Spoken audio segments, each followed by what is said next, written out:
Hello and welcome to Let's Pod This. My name is Andy Moore.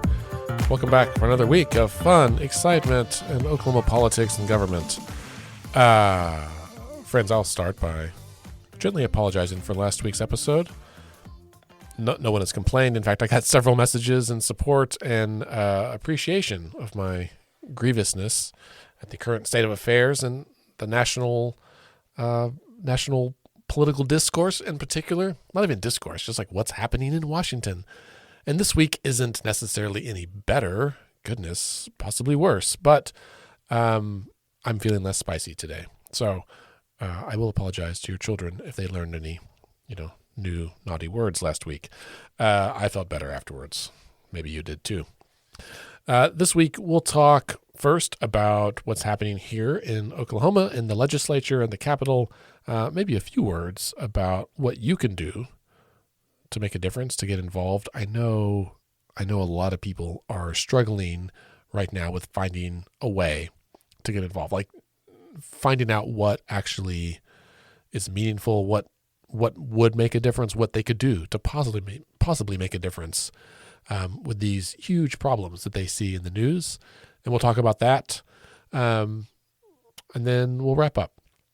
Okay, great. Well, let's get to the news. This week started with Monday. It was the first day of the legislative session. Governor Stitt delivered his 6th annual State of the State address, in which he did, as he has done, I think, every year, he asked for a tax cut. That's right. The governor is requesting a 0.5% tax cut in both the state's personal and corporate income tax rates, as well as a amnesty program to allow Oklahomans the opportunity to pay past due taxes without penalty. That sounds okay. But the cut in personal and corporate income taxes, I think, is interesting. As is always the case, right? Every year we have this conversation. I'm sure you're familiar with it, perhaps even bored with it. But I will acknowledge that most people don't like paying taxes on the surface. Like the idea of it, they're just like, ugh, taxes. It feels annoying. And that is because we do not understand the return on that investment, right? If we think about taxes as not something someone is taking from us, but rather a small amount of money we pay in order to get services back, it makes a lot more sense, right? Taxes has a branding problem, and I'm not a high tax person. Like many of you, don't want to pay $1 more than I have to. But in exchange, right, you could frame it this way, right? We each invest a small portion of our income. Together, we pool our money, and in exchange, we get roads, bridges, public schools, some healthcare programs. We get air traffic controllers. We get the military. We get firefighters. We get there's a lot of benefits that we get back that would be impossible for us to do it individually, right? Imagine if we didn't pay those taxes and instead we had to individually buy into private firefighting companies, right? Who are competing for your business. But they're also trying to maximize value for shareholders, right? Like there's an argument here of this could go wrong really quickly. What if you don't make enough money to buy into the fire department? Would they just not fight the fire at your house? Right? These are real problems. If you couldn't afford the police, would they not aid you on the side of the road or something? Would you not get to drive on the roads? I mean, there's a lot of things there that are problematic. Imagine if every road was a toll road, not just the turnpikes, every street, the street you live on, which is currently maintained by your city or county. What if that was a private road that you either have to pay to pave and to keep up and to construct in the first place and to drive on it? There's a lot of ways that it would go wrong. And that's why they developed the tax system we have today. Now, Oklahoma's tax system has lots of problems. It's 3-tiered system between income and property and sales and production, all this stuff. It's messy and could definitely be reformed to be better. But what the governor's proposing is just an across the board cut. We're just gonna take less. And of course, if you bring in less money, you got to spend less money. And he talked a lot about that too. And because here's the other number is that if these cuts went into place, if they were actually approved by the legislature, it would cost the state about $250 million per year, right? And this is the part we don't talk a lot about at the state level, but the news stories, right, say like the income tax cut piece would be $203 million. The corporate income tax piece would be about $35 million. I'm rounding up to 250 because that's coming from the governor's office, and the numbers are always a little fuzzy. But that's just in 1 year. That's just for next fiscal year. Over a decade, that's $2.5 billion that our state wouldn't have to pay for things we really need, right? Roads, bridges, schools, military, like other child welfare, food programs, like nutrition programs for schools, right? Like that's $2.5 billion we wouldn't have to pay teachers or buy food for kids. Like it's just, the long-term impacts are enormous, and we don't talk about that enough. So his budget also includes, some extra money. He wants to cut income, but he does want to spend more money on a few things. Like he wants to fund a business court system for $2 million, which is probably a good thing. He wants to remove the cap for vouchers for the parental choice tax credit and basically like allow it to be much larger. Right now, the state spends $250 million on those vouchers for just a few families. This would raise the cap to be unlimited. So we can spend $1 billion on vouchers. That's happened in a few states, and it's been disastrous for their state budget, right? Because that is money that is removed from public schools and goes to private schools. A huge deal, right? An increase for the state regents for higher education, and then flat budgets for the State Department of Education, the Governor's Office, the House, the Senate, the Department of Corrections, the DA's Council, the Attorney General, the Indigent Defense System, and the Pardon and Parole Board. So that's just the governor's request. Every year, the governor requests a budget. This is his idea of what the budget should look like, but he doesn't get a say, right? He gets to either sign or veto whatever budget the legislature passes. And certainly there's a negotiation that happens. But every year, right, the governor requests something, and every year, maybe a piece or two of that makes it all the way through. And in fact, when you read the statements from the House and Senate leaders, both from the majority and the minority party, there's a lot of, we'll say, trepidation about what those budget cuts could be. The leaders of the legislature said that they were concerned about the timing of the budget cut because they're expecting a decrease in the amount of money they're going to have anyway, right? So they're entering session with an estimated $300 million less to spend, even if they just kept the budget flat, right? So they're already, if we keep everything flat, we're still short $300 million. And then all of Stitt's plan together means that they would be like another $600 million on top of that. And so altogether, that's $900 million of a shortfall from flat funding. They are certainly waiting to see what the Board of Equalization will say. So the Board of Equalization is that state-level board that meets, I think, 4 times a year and basically assesses how much money is coming into the state, how much money is being spent, and they give the legislature that number of like, here's how much money you have to appropriate. And the last couple of meetings it was lower than the year before. There will be another meeting in March or early April, I think, is kind of the final one where they get the final number for what they have to appropriate for the next fiscal year. So we'll see. One of the things they did last year was to eliminate the state's portion of the grocery sales tax. Well, that cut about $450 million from the state budget. Governor Stitt has been saying that the state has $4.6 billion in reserves and unspent revenues, like in savings. And he is true that when he came into office, our rainy day fund was depleted, right? Like it was down to just not much money in there at the end. And I think I have to go back and look, but I'm almost certain it is a very similar story to what happened when Governor Fallin took office. I think she took office and there was almost no money in the rainy day. They built it up and then they had to spend it at the end, and it ended almost empty as well. Stitt came in, I think, with an empty budget or empty rainy day fund, has built it up quite big. Some of that was ballooned by federal support during the COVID pandemic. But now we're looking at having to dip into savings just to make ends meet. And if we do that this year and then again next year, we could very easily end up with almost no money in the rainy day fund again. And then I guarantee someone will run for governor on this message of like, we've got to replenish the rainy day fund. And it's like, bro, we've done this twice already.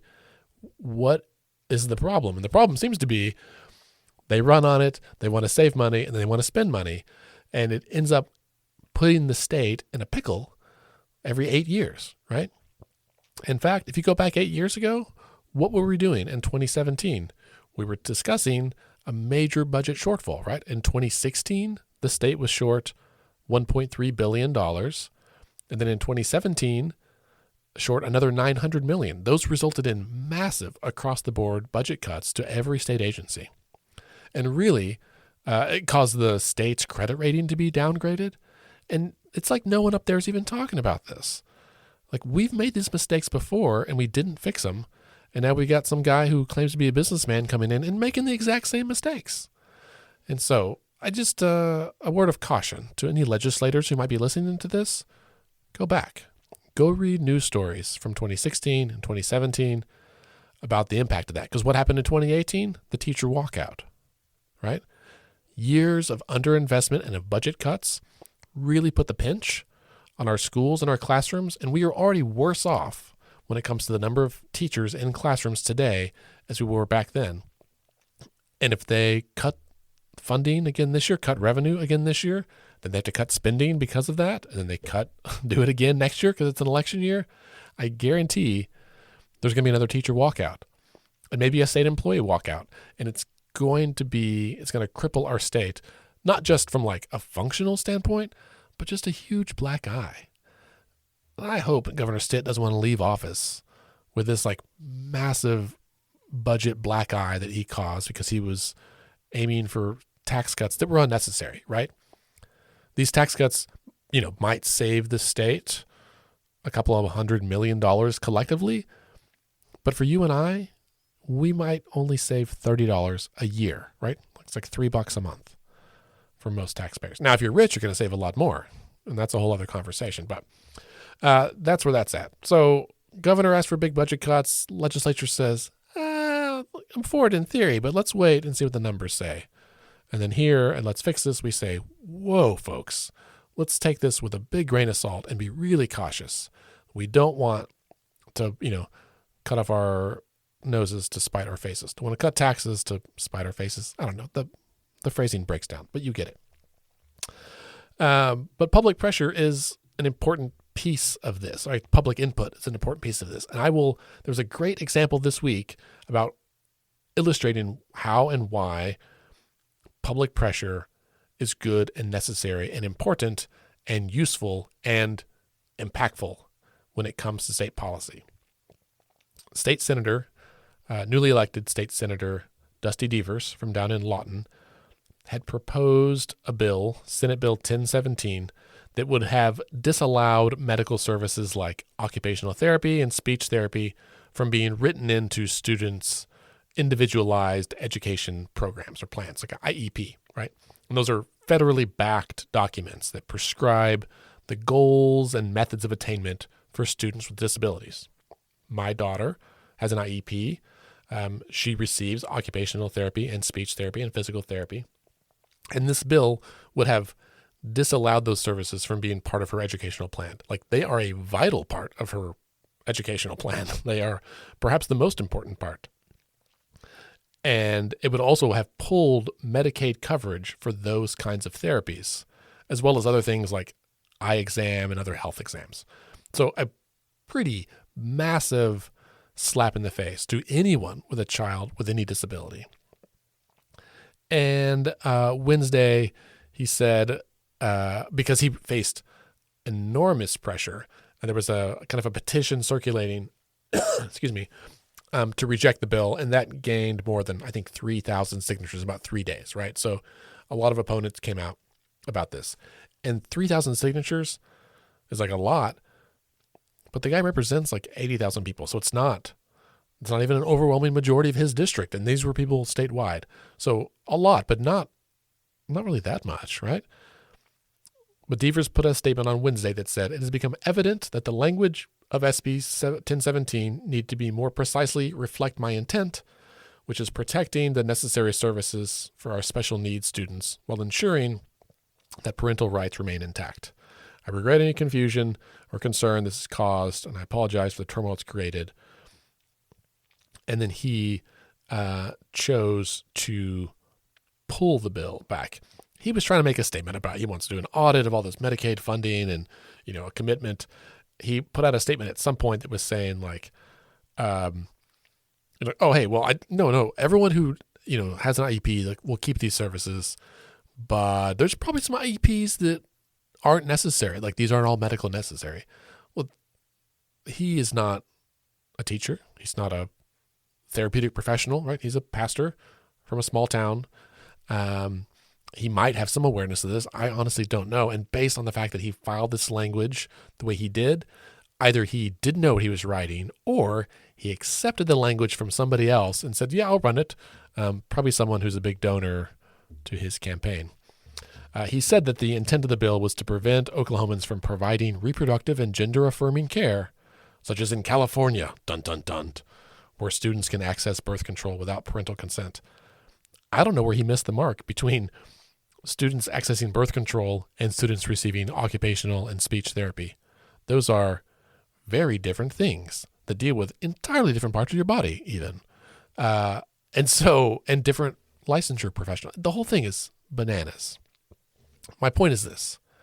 Dusty Devers, who by all accounts is one of the less or least responsive members of the legislature when it comes to political and public support or opposition, on this bill, he backed down because of quick and unwavering public opposition. And if we can convince someone like Senator Devers to back down on bad legislation, we can convince almost anybody, right? What does it take? It takes being organized, and it takes doing the thing, making the phone calls, showing up, right? From as many people and from the right people making those calls. We're not going to win them all, but I think this, to me, was both a relief and a huge shot in the arm of like, guys, we really can do this, right? But we have to keep our eye on the ball, have to be focused, know what to look for and know when to act and how to do it in a way that makes an impact. So a huge kudos to everyone in the disability community and otherwise who chimed in on this.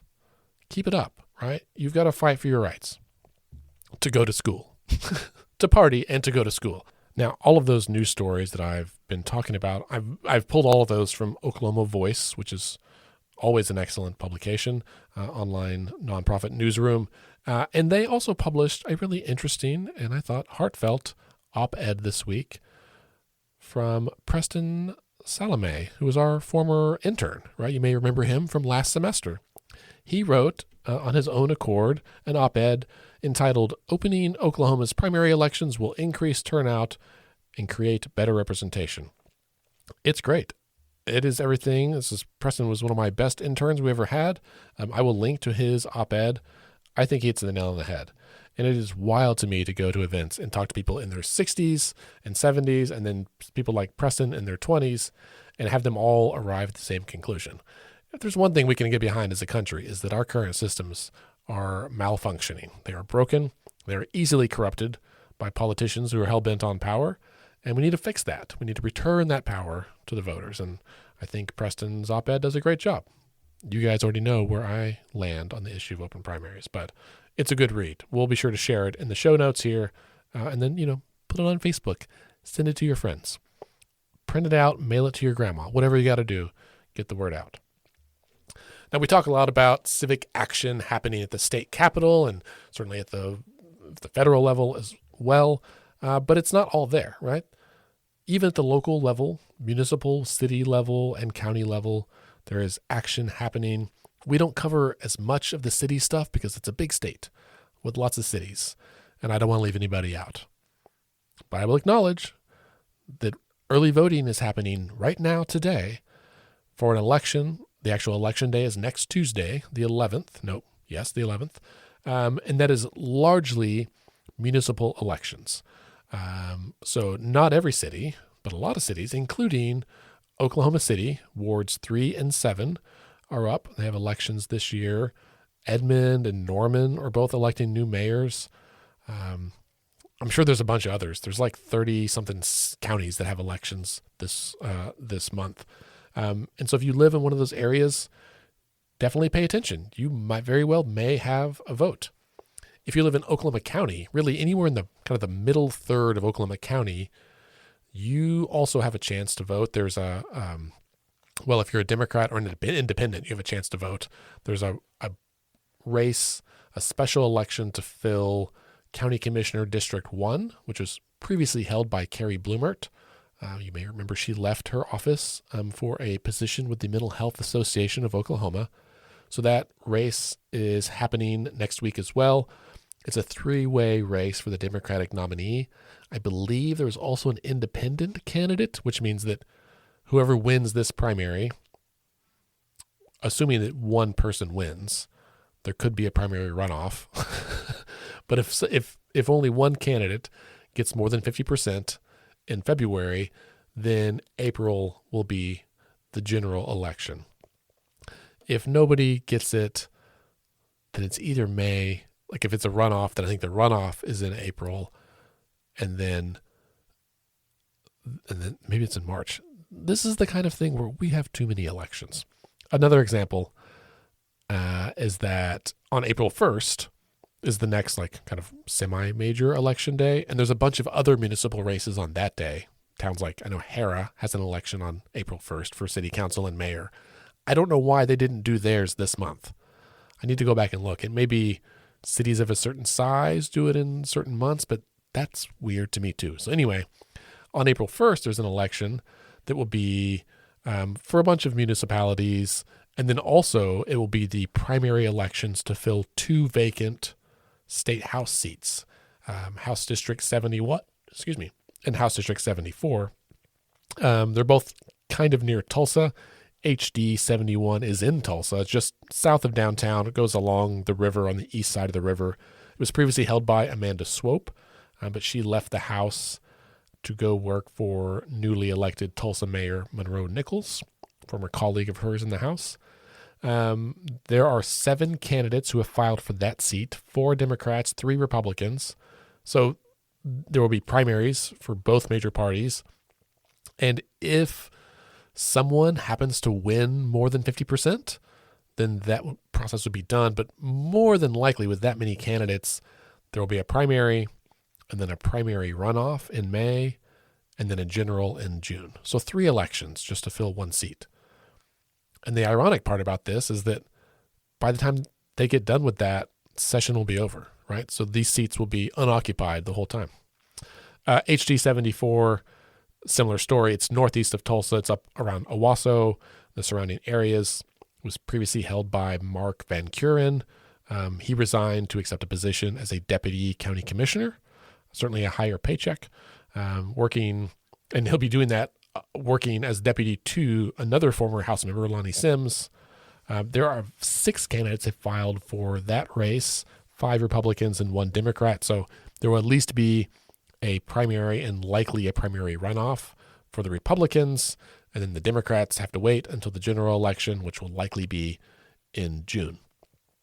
I genuinely do not understand why we have 3 elections to elect someone when we could have 1, right? If we could use instant runoff voting, you might know it as ranked choice voting, you could just do it once, right? You vote, you rank all the candidates in order of preference, like you like this one first and this one second and this one third and this one fourth. And then when they tabulate it, right, the ones that get very few votes get rolled off and those votes get redistributed. And we know the result in a few days without having to spend money on multiple elections and go to the polls multiple times. Because each of those races, like the primary runoff, and then the general in June, like fewer and fewer people will be voting. It's really hard. I love voting. I vote all the time, but it is too many. Like we've got to make some changes to really cut down on voter fatigue and the difficulty it is in finding information. Most people have no idea these elections are happening. And that means they're missing out on using their voice. People feel like their voice doesn't matter because they don't know when the elections are. Why do we have elections in February, in April, in May, in June, in an odd-numbered year? This is bonkers to me. All right. All of that, wrap up with a bow, concludes our local and state updates. But what about everything else, right? What about everything else that's happening in the world? What about the U.S. AID being dismantled? What about federal employees being offered a buyout that seems suspicious at best? And, courts are getting involved at the last minute. You've got holds and stays being authorized by judges. The president of the United States wants to build hotels in Gaza and buy Greenland and annex Canada and send prisoners to El Salvador. Like, it feels like a lot, right? That's just this week. Those are all like news stories from this week. And today's Friday. I'm certain that there will be more bonkers stuff today. And these are not partisan statements. I don't care if it was Abraham Lincoln himself in there doing these things. It would be bananas, right? And it's hard to keep track. And I want to tell you a couple of things so that you hear it from one more person this week. Those things are that you don't have to keep track of everything, right? Part of the design of this is to get you to be overwhelmed and to look away and to give up. And the response, right, the responsible response that we can do is to pay attention in a healthy way. I'll tell you what I do. I don't look at Twitter anymore.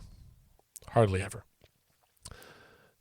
But about twice a day, usually in the morning, and then again in the evening, I go to apnews.com. I read the Associated Press because whatever's happened during that day, I want professional journalists to have time to vet the stories, to talk to multiple sources, to create, to get some context for what's happening so that I can have a better understanding. I don't just need, breaking news tweets from people who might have heard it from someone who might have made it up entirely. Like, I want good news.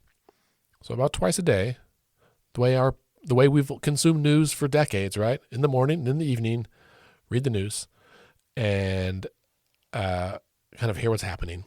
And then I'm informed of what's happening, not on everything, but like on the main issues of the day or the week. And I can decide from there if there's anything I can do, right? And we're talking only about federal stuff. We'll talk about state stuff in just a second. But the federal level, there's not a lot of direct action that you and I can do. What we can do from here, right? If you are upset about Elon Musk and his 21-year-old lackeys raiding the treasury, or however you want to frame it, or whatever they're doing up there, there's nothing I can do about that directly, right? As one person. But I can call my members of Congress and our senators, right? I live in Frank Lucas's district. You might live in another district, but you've got a member of Congress who represents you. We only have 5, so you've got one of those. And you've got 2 senators, James Lankford and Mark Wayne Mullen. And I try calling their office every day. Well, it's getting busy, right? You may have, if you're calling, you may have noticed that some of them just have machines on or their staff can't keep up. That's because of the volume of calls they're getting. I heard yesterday that members of Congress are getting 16,000 calls per hour. Great. Keep it up. If you don't get through, don't be discouraged. Keep calling, right? Leave a message if you can. Send an email if you can. If you'd rather compose your thoughts and spend money on a stamp, send a written letter. That's fine too. It'll take a long time to get there, but it's an option, right? Go to their website, send them an email. When you call, you'll talk to a staffer. You're not going to talk to the member themselves. They can't answer 16,000 calls an hour. Or you leave a message. Be respectful. Be earnest. Be authentic. If you're worried about federal employees, tell them that. Tell them why. you know. One of the things that I learned this week is that most of the foreign aid food that we send out to other countries, like if we're sending food to a war-torn area, that food is grown by U.S. farmers. And so by gutting USAID, we are essentially like cutting off the supply line from our farmers to people in need, which means those farmers are going to have a lot of wheat that they can't sell, that they were depending on, like they were consistently selling to the U.S. government to send to people in need overseas, and now they can't. Well, what are we going to do about our Oklahoma farmers that suddenly don't have customers for their wheat? That's a big issue. So things like that, you can call and say like, hey, I'm really worried about this. You can say you're really worried about an unelected person having access, even read-only access or whatever it is, to the Treasury. Like, you can put pressure on members of Congress and the Senate, and you should. And here's why. Because Trump constitutionally is not eligible to be reelected.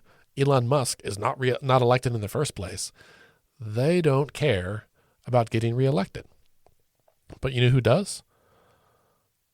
Frank Lucas, Tom Cole, Stephanie Bice, Kevin Hern, Josh Burkeen, right? Like members of Congress, James Lankford, Mark Wayne Mullen, U.S. senators, like they want to get reelected.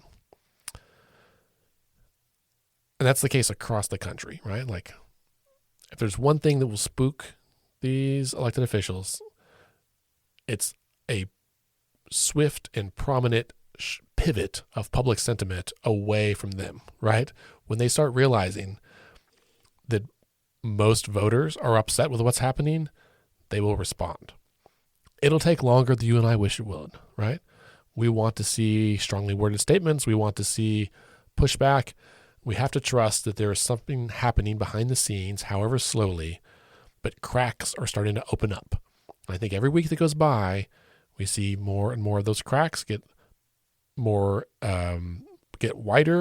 deeper, and more numerous. That's what we need, right? We need checks and balances in our government. And we, the public, serve as a very important check and balance on the power of government. But we have to use it. You can't just tweet about it. You can't just Facebook about it. That might make you feel better. It has zero impact, right? Or near zero impact.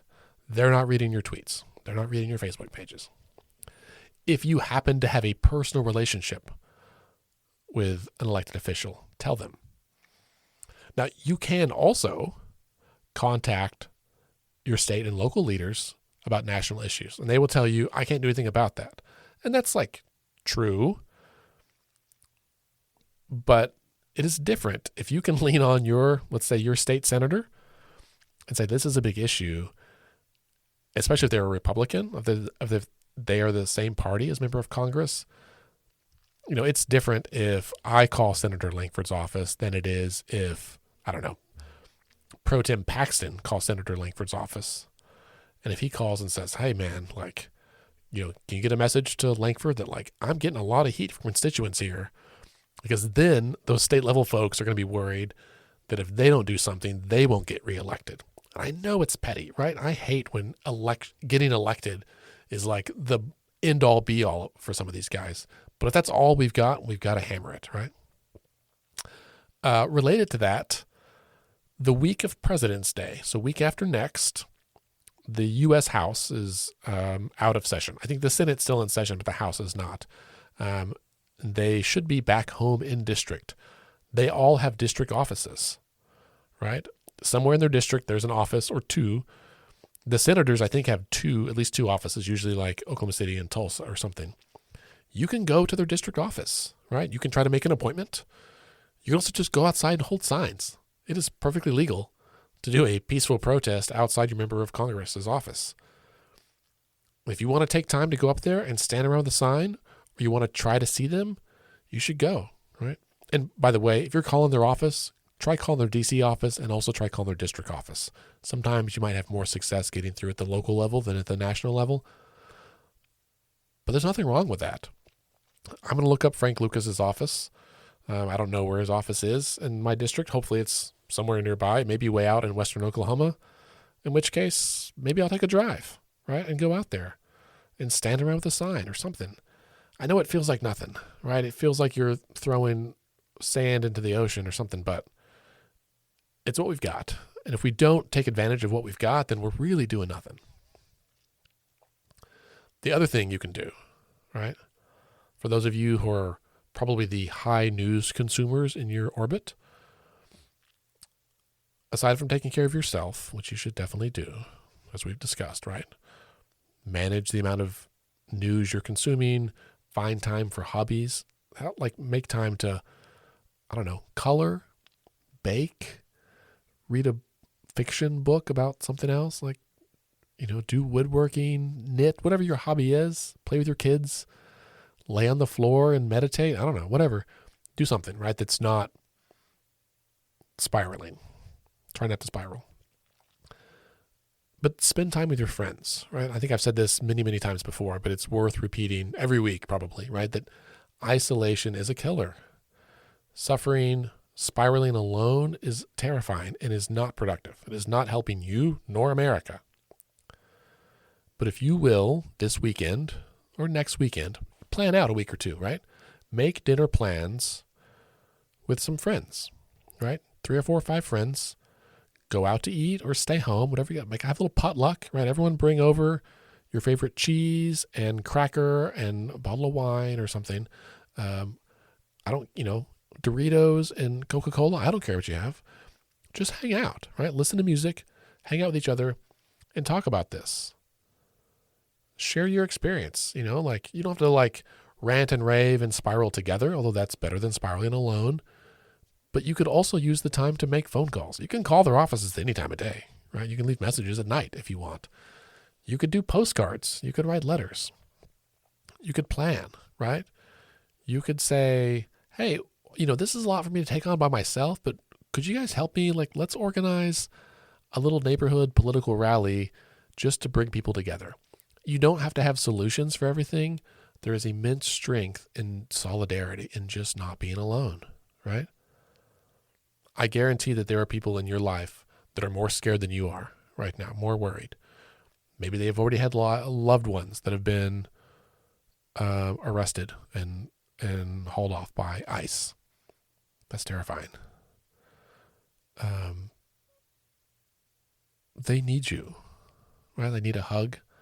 They need to know that somebody in this world sees them for the person they are and is willing to spend some time with them.